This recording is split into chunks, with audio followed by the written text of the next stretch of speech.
and her prestigious legacy. This devastating wildfire on the island of Maui is now the deadliest natural disaster ever for the state of Hawaii. At least 80 people have now died in this. Many more still missing. The island is now under a public health and major disaster emergency, and the fires continue to burn. ABC's Melissa Adan is on Maui with more.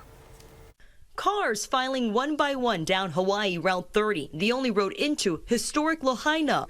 Residents now allowed to return to their homes to see if anything is left. Mark and Michelle Steffel are among those who lost their home. They tell me they are lucky they got out alive.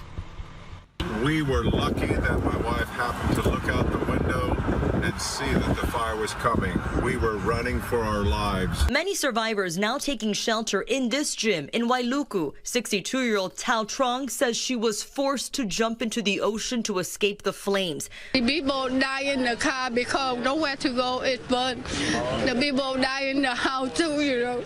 Hawaii officials telling the Associated Press there are no emergency management records indicating Maui's warning sirens were activated Tuesday when the fires began. The fire chief was asked about those alerts. Our department is not responsible for that. The fire that day moved so quickly that from where it started in the brush to where it moved into the neighborhood, communications back to those who make those notifications are physically and nearly impossible. Hawaii's Attorney General saying there will be a review of critical decision-making and standing policies before, during, and after the wildfires.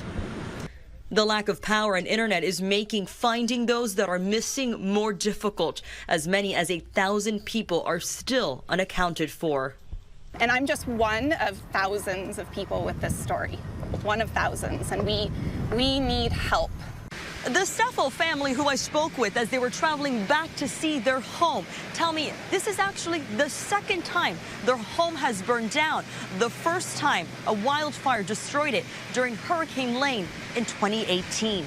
Meantime, FEMA is now providing federal assistance. Melissa Adan, ABC News, Maui.